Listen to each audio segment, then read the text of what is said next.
porque la educación es el camino hacia la paz. Nosotros vamos donde están las historias, buscando la verdad de maestros que hacen grande Colombia. Y todos sus protagonistas tienen su espacio en Encuentro. A todos los maestros del país, muy buenos días. Sean bienvenidos a una nueva emisión del programa institucional de FECODE. Soy Raquel López y a continuación un avance de lo que veremos en nuestro encuentro de hoy. Decreto 942 de 2022 establece que las sanciones por mora en el pago de las cesantías a los docentes serán asumidas por la entidad que la cause. Educación de jóvenes y adultos, un debate pendiente, tema central de la nueva edición de la revista Educación y Cultura que ya está disponible. En el Día del Estudiante Caído, que se conmemoró el pasado 8 y 9 de junio, el llamado a los jóvenes fue a participar masivamente en la transformación que requiere el país. En días pasados, producto del Acta de Acuerdo 2021, el gobierno expidió el decreto, el cual protege los recursos del Fondo Nacional de Prestaciones Sociales y frena el desangre a causa de los retrasos en el pago de las sanciones por mora de las cesantías, lo cual sin duda representa un logro para el magisterio colombiano. El Gobierno Nacional emitió el pasado 1 de junio el decreto número 942 de 2022, el cual modifica normativas existentes y plantea definiciones relacionadas con el reconocimiento y pago de prestaciones económicas a cargo del Fondo Nacional de Prestaciones Sociales del Magisterio. Este decreto hace parte del Acta de Acuerdo 2021 y es producto de la constante lucha de FECODE y de la insistencia y persistencia del Comité Ejecutivo en las mesas con el Gobierno Nacional y ante el Consejo Directivo del FOMAT sobre la urgencia de proteger las finanzas del fondo amenazado por la falta de cumplimiento en los tiempos dispuestos por la ley para el pago de las prestaciones de los docentes. Establece: en la eventualidad de que se presenten moras por el pago tardío de las cesantías, el pago será asumido por la entidad que la cause. Entre los plazos mencionados por el decreto que se puede tener en cuenta del acuerdo de la Ley 1071 del 2006 y las normativas vigentes están: en la entidad territorial certificada deberá resolver la solicitud de reconocimiento mediante acto administrativo dentro de los 15 días hábiles siguientes. Si la solicitud está incompleta, deberá informar al peticionario dentro de los 10 días hábiles y el solicitante tendrá máximo un mes para solicitarla y presentarla nuevamente. La fiduciaria deberá efectuar el pago correspondiente dentro de los 45 días hábiles siguientes a la ejecutoria del acto administrativo de reconocimiento de las cesantías parciales o definitivas.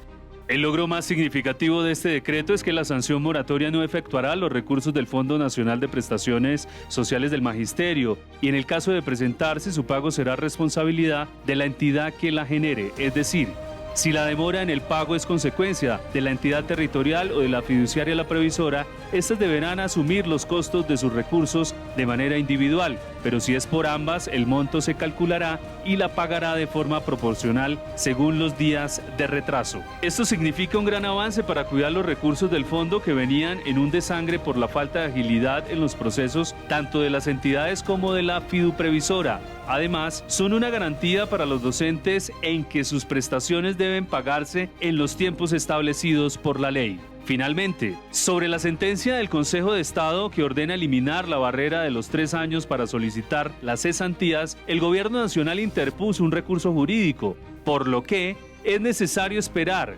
que este sea resuelto, se notifiquen a las partes y se proceda a informar tanto a la fiduprevisora como a las entidades territoriales. Debido al sinnúmero de inquietudes que frente al concurso docente han surgido por parte de los educadores del país, esta emisión y la próxima estaremos aclarando algunas dudas respecto al proceso que se adelanta con el asesor de la Comisión Nacional del Servicio Civil, Wilson Monroy.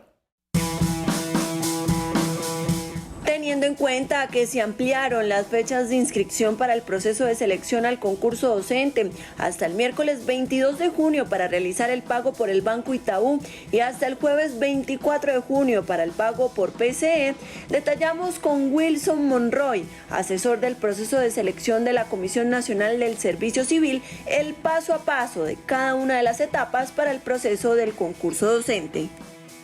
Bueno, Wilson, cuéntanos cuándo comienzan las pruebas escritas para el Magisterio Colombiano en este concurso docente. Dentro de la programación que nosotros tenemos, las pruebas escritas se van a llevar a cabo en el tercer trimestre de este año.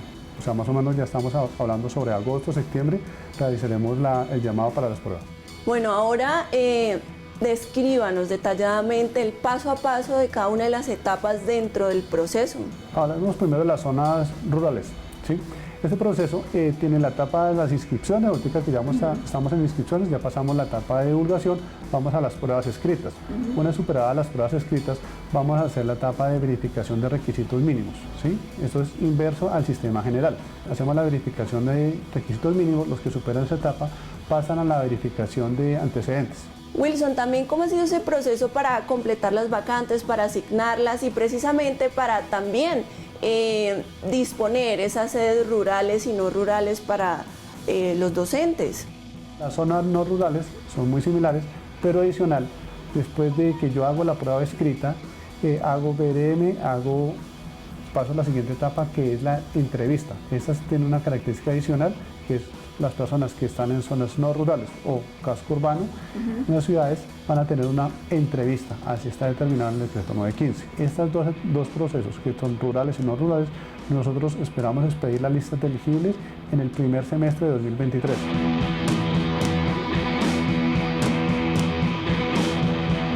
Se hizo esa caracterización en la cual la base fue lo que tenían registrados en el Directorio Único de Entidades, que es el DUE, que lo administra, expedido por el DANE, pero lo administra el Ministerio de Educación. ¿Qué es esto? Es la clasificación de las instituciones educativas en dónde están ubicadas, en zonas rurales o no rurales. ¿Qué es eso de zona rural o no rural? De acuerdo con la visión política de Colombia, en la parte rural, ¿qué tenemos? Inspecciones, corregimientos y veredas. Allí identificaron unas instituciones educativas que hacían parte de esa oferta. Entonces, esa oferta fue la que se clasificó y de acuerdo con las vacantes que están en esas instituciones, pues se dividieron para zonas rurales. El resto de la oferta, pues quedó en lo que se denomina zonas no rurales. La Comisión Nacional del Servicio Civil confirmó que amplió los plazos de inscripción debido a los múltiples problemas debido al colapso de la plataforma Simo. Recuerda realizar solo un pago y la plataforma permite hacer el cambio de oferta, pero antes de formalizar la inscripción, pues una vez hecha no hay más opciones. La educación para jóvenes y adultos es un debate pendiente que el gobierno tiene con estas comunidades. De ahí que la revista Educación y Cultura recoja en su más reciente edición las discusiones, propuestas, avances y tendencias frente a este tema. La edición 144 de la revista Educación y Cultura se centró en un tema trascendental, como lo es la educación de jóvenes y adultos, la cual la catalogaron como un debate pendiente, ya que se centra en visibilizar la retórica de los derechos y la realidad del abandono en la que se encuentra el país en todas las etapas del ser humano para continuar en una constante formación educativa. La población de estas edades ha sido doblemente castigada, primero porque le niegan el derecho a la educación, pero en segundo lugar, cuando se decide estudiar, le intentan enviar a colegios privados de garaje.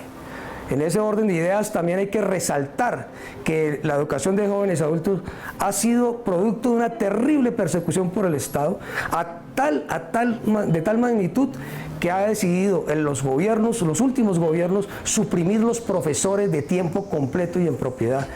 Esto implica que la escuela, la organización escolar no se pueda desarrollar porque no hay posibilidad de un desarrollo curricular discutido, consensuado en los órganos de gobierno escolar, y esta es la esencia de la escuela.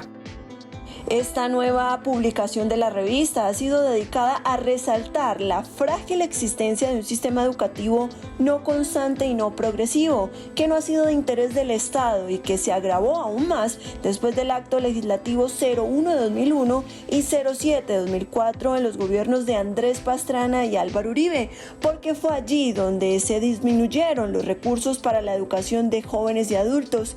En este sentido, esta edición recoge varios artículos, entre los que sobresalen la educación de jóvenes y adultos, entre avances y pendientes, de Omar Martínez, propuestas pedagógicas para la construcción de tejido social, de Sofía Cuenca y Mauricio Cuartas, y el negocio de la educación de jóvenes y adultos, de Alejandro Álvarez. En esta edición, el editorial va destinado a los planteamientos de la Federación Colombiana de Trabajadores y Trabajadoras de Educación en materia de educación en el actual debate presidencial. En ese orden de ideas, invitamos también a leer y analizar el editorial, como los diversos artículos que desde la comunidad educativa de Bogotá, del país, de América Latina y del mundo señalan la situación y sobre todo la necesidad de esta educación, la educación de jóvenes y adultos. En esta edición también se recalca que hoy la educación de jóvenes y adultos existe y es producto de las movilizaciones que la comunidad educativa ha realizado a lo largo de los años. Por eso señalan y hacen un llamado para que se convierta en una política de Estado y sea asumida con los recursos suficientes. En este sentido, la invitación es a adquirir la revista de manera impresa o a descargarla de la página oficial de la Federación. El tesorero de FECODE, el profesor Nelson Javier Alarcón Suárez, a esta hora de la mañana rechaza el atentado del que fueron víctimas varios docentes en el municipio del Charco, Nariño, e insta al Gobierno Nacional para que brinde garantías para el ejercicio de la profesión docente. Muy buenos días, un saludo cordial y fraternal a todos los docentes, directivos docentes, administrativos, comunidad educativa y ciudadanía en general de Colombia. Desde FECODE, todo nuestro saludo y reconocimiento a cada una y cada uno de ustedes. En primer lugar, queremos rechazar y a la vez seguir denunciando el vil atentado del cual fue víctima 5 compañeros docentes en el municipio del Charco, departamento de Nariño. A la vez, nuestra exigencia al gobierno nacional y, por supuesto, nuestra denuncia a nivel internacional de este vil atentado hacia nuestros docentes en este municipio del departamento de Nariño. Hoy exigimos al gobierno nacional realmente garantías para el ejercicio a la carrera docente y, por supuesto, el ejercicio a la parte sindical.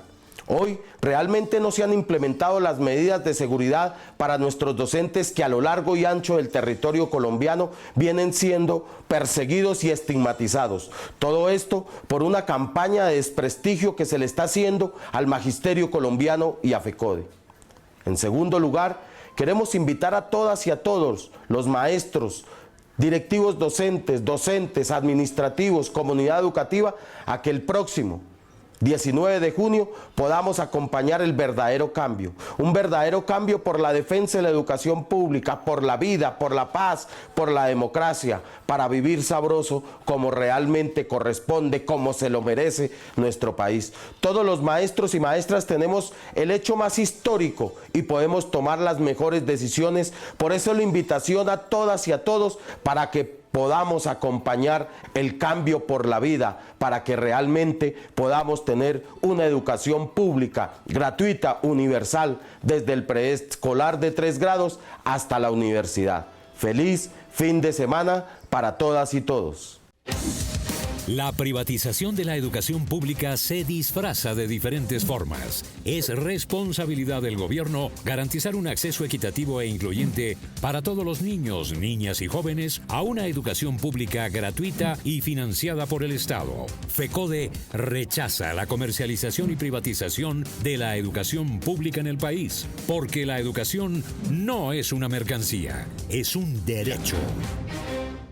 Con el propósito de transmitir su cultura y enseñar en otras áreas del conocimiento, una comunidad indígena del Amazonas, junto a 6 docentes del distrito, crearon un proyecto denominado Bibliotecas Pedagógicas, un espacio de interacción que reúne semanalmente a la población de zonas apartadas de Bogotá. Desde hace 2 años, con el propósito de rescatar sus creencias, saberes y cultura, los líderes indígenas del Amazonas, Jesús Giagrecudo y su abuela Eufrasia Herrera, a través del proceso de diplomado de interculturalidad que ellos dictaban en la Universidad Nacional, decidieron trascender con la difusión de sus conocimientos y enseñar en otras áreas de aprendizaje en las zonas más apartadas de Bogotá, conformando espacios llamados bibliotecas pedagógicas. Es una iniciativa de mi hermano que falleció, Jesús Rodolfo. Él ha venido trabajando en su orientación desde el territorio. Él tenía esa mentalidad de construir una biblioteca intercultural para visualizar el conocimiento y la sabiduría de la tradición de nuestro pueblo. Con la iniciativa de Jesús y de la comunidad se habla de la posibilidad de construir una biblioteca intercultural en donde todos y todas podamos tejer un saber propio. Nosotros como maestros y maestras aportaríamos pues el apoyo pedagógico porque en ese momento no había internet, no podían estudiar porque estábamos en cuarentena, entonces empezamos como un ejercicio de refuerzo pedagógico. Esta iniciativa, que se desarrolla en el polígono 194 en la Invasión del Refugio en Bogotá, donde se reúnen todos los domingos durante 6 horas, cuenta con la participación de la comunidad Monifue Uruk, 2 trabajadoras sociales y más de 6 docentes de colegios públicos de diferentes áreas del conocimiento, como las ciencias sociales, humanidades, primera infancia, entre otras, quienes han logrado no solo mantener la ancestralidad de esta comunidad indígena, sino trascender al formar a través de la lectura de libros, la creación de cuentos y poemas, la siembra de huertas y la conformación de círculos del saber para escuchar y compartir conocimiento.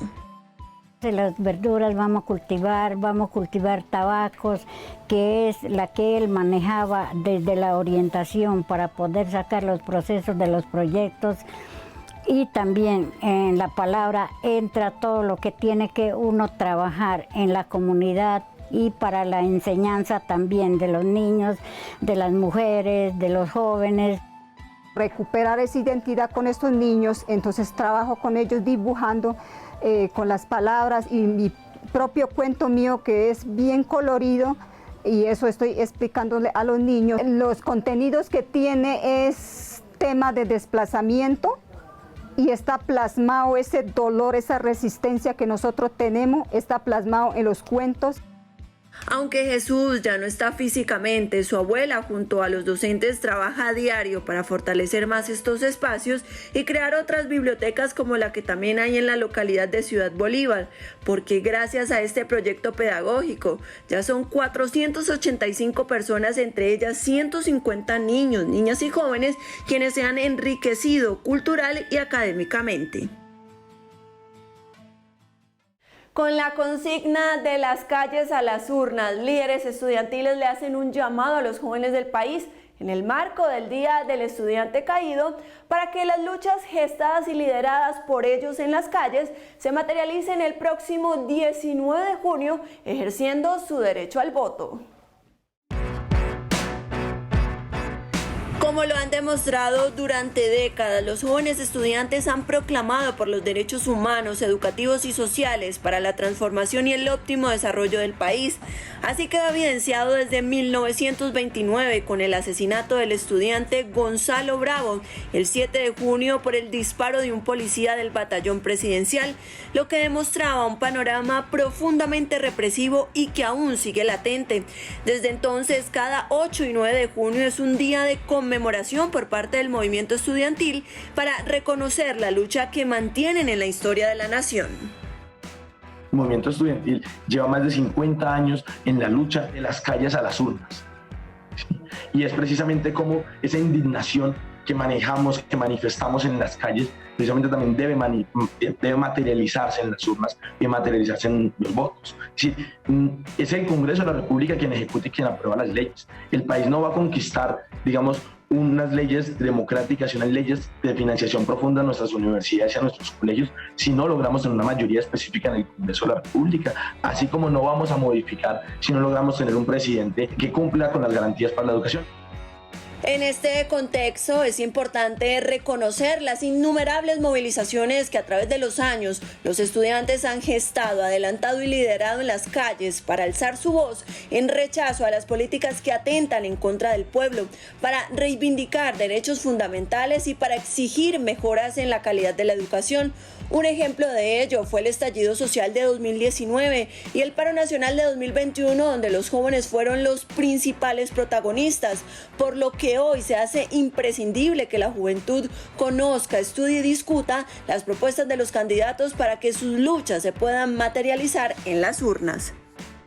Toda esa fuerza que ya manifestamos que tenemos en las calles, todas esas actividades que pudimos hacer para manifestarnos, en las calles tenemos que llevarlas también a las urnas como una especie de movilización con el voto que muestre que efectivamente tenemos una conciencia sobre todo lo que pasó y que por eso queremos sacar a esas personas del poder. Este es el paso más importante. Nosotros quisimos escuchar, ya el país sabe cuáles son las propuestas que nosotros tenemos, las posturas.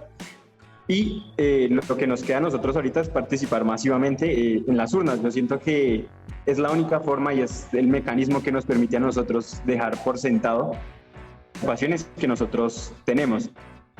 En la historia del país, la represión en contra del movimiento estudiantil se ha reflejado en las decenas de jóvenes que han dado la vida en las calles luchando por una Colombia llena de oportunidades. En este sentido, en el marco de las elecciones presidenciales, el próximo 19 de junio, los jóvenes hacen un llamado a la juventud para que participe masivamente de la jornada electoral, votando para conquistar el cambio que desean, pero también exhortan al nuevo gobierno para que esté abierto al diálogo y a garantizar el derecho constitucional a la protesta social. A 2 meses de que Iván Duque termine su cuatrenio, el panorama no es nada positivo en materia laboral, pues la falta de políticas para reducir el desempleo y la informalidad, sumado a la ausencia de garantías de trabajo decente y la no atención a las peticiones de las centrales obreras, hoy tienen a este sector en graves aprietos. Las cifras de desempleo durante el mandato de Iván Duque se caracterizaron por ir en aumento y mantenerse en 2 dígitos, alcanzando hasta la fecha un porcentaje del 11,2%, lo que representa más de 2.700.000 colombianos sin empleo, según el DANE. Sumado a esto está la alarmante cifra de informalidad laboral que, de acuerdo con la entidad, llega al 44,7%, es decir, más de 11 millones de ciudadanos que trabajan, pero no están regulados o protegidos por los marcos legales, no gozan de la cobertura de seguridad social y carecen de los beneficios de los derechos laborales, evidenciando un gobierno desinteresado en promover y ocuparse en una política pública que mejore la calidad de vida de los colombianos por medio de trabajos dignos y decentes. El gobierno perdió, digamos, su gestión en materia laboral.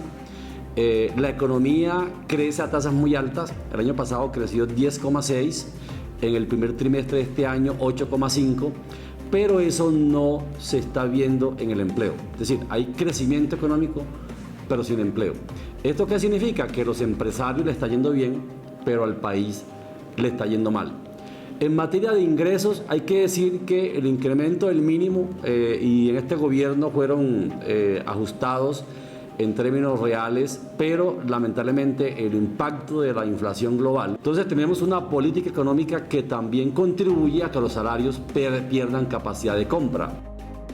Asimismo, dentro de este gobierno, en el marco laboral, los jóvenes y las mujeres han sido los más afectados para tener un espacio dentro del mercado del empleo formal, donde los jóvenes han alcanzado un porcentaje del 21,6% y las mujeres un 15,1%, esto dentro del porcentaje total del 11,2% de desempleo en el país, según el DANE.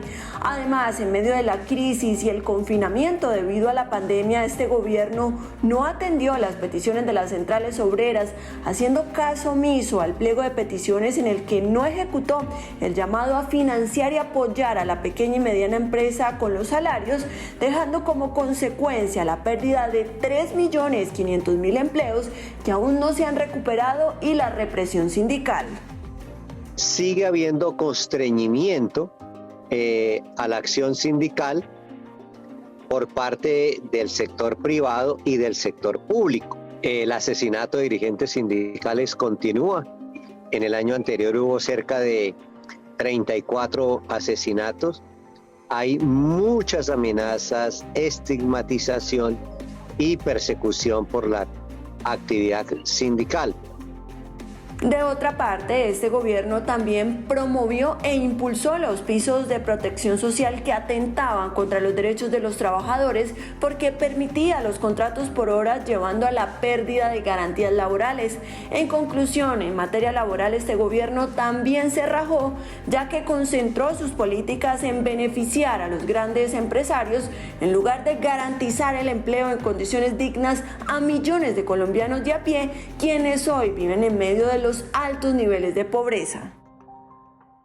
Y antes de despedirnos, el profesor William Velandia Puerto, presidente de la Federación Colombiana de Trabajadores de la Educación, editorializa nuestro encuentro de hoy. El saludo a los maestros y maestras de Colombia, a todas nuestras comunidades educativas. Desde la Federación Colombiana de Trabajadores de la Educación rechazamos toda forma de violencia, toda forma de estigmatización contra FECODE, contra los maestros y maestras, contra el sindicalismo. Defendemos los derechos laborales de los maestros, de los trabajadores, el respeto por la jornada laboral digna que históricamente se ha conquistado con la lucha y la movilización y de la cual hace parte el descanso en esa armonización para el desarrollo y el reconocimiento del ciudadano como sujeto de derechos y que inmerso en una sociedad ha contribuido a su desarrollo y que desde nuestras organizaciones hemos potenciado a través de la educación como eje fundamental una sociedad crítica, una sociedad incluyente, una sociedad que ha posibilitado, en medio de las dificultades y el abandono que tiene este gobierno a los sectores sociales y particularmente a la educación, potenciar en nuestra niñez y juventud esa posibilidad de pensar distinto, de construir un pensamiento en la búsqueda siempre de las soluciones que permitan potenciar un mejor Estado.